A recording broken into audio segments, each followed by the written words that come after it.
જય સ્વામિનારાયણ દોસ્તો, આજનો આ વિડીયો બનાવવા જઈ રહ્યો છું. એનું મુખ્ય કારણ છે કે ઘણા બધા લોકો માથાના દુખાવાથી પીડિત હશે, પરંતુ આપણે સામાન્ય રીતે એલોપેથી દવા તરફ વળી જઈએ છીએ અને ટેમ્પરરી ઇલાજ કરી લેતા હોઈએ છીએ. પરંતુ આયુર્વેદિક પાસે તેના જડમૂળમાંથી નીકળવાના ઇલાજ પણ છે. થોડાક સમય પહેલાં માથાના દુખાવાની ખૂબ જ તકલીફ હતી મને, લગભગ છેલ્લા 5-7 વર્ષથી, જેમાં હું ન્યુરો ફિઝિશિયન સુધી પણ દવા લઈ આવેલો, પરંતુ આંશિક રાહત રહેતા તેમાં કોઈ ઝાઝો ફાયદો થયેલો નહીં.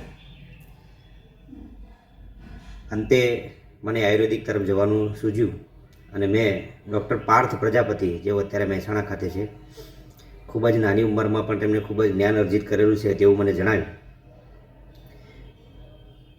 તેમની પાસે મેં ટેલિફોનિક વાત કરી. એમણે મારી વાત સાંભળી,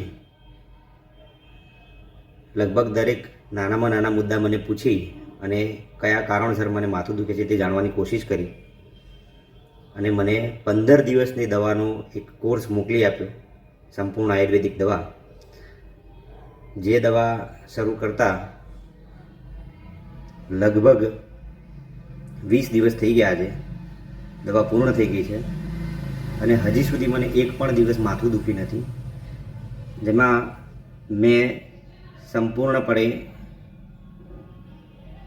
જે મારાથી કોશિશ થતી હતી એ બધી જ કોશિશ કરી કે કોઈ પણ પ્રકારે માથું દુખે છે, જેમ કે થોડોક ઉજાગરો પણ થયો, મારે થોડોક મોબાઈલ પણ વધુ જોવાનો થયો, હું શિક્ષક છું એટલે ક્લાસરૂમમાં ભણાવવાનું પણ વધુ થયું. આ દરેક સંજોગોમાં મેં પ્રયત્નો કર્યા પણ મને માથું દુખ્યું નહીં. એટલે ખાલી અંતે કહેવાનો મારો હેતુ એક જ છે કે આયુર્વેદિક પાસે દરેક દર્દના ઇલાજ છે, પણ તમને જો એક સાચા ડૉક્ટર મળી જાય અને જો તમારું દુઃખ વ્યવસ્થિત એ સમજી લે કે શેના કારણે છે, જેમ કે આયુર્વેદિક છે એ મૂળમાંથી કામ કરે છે, તો તમે ડૉક્ટર પાર્થ પ્રજાપતિનો અવશ્ય સંપર્ક કરી શકો છો. જય હિન્દ.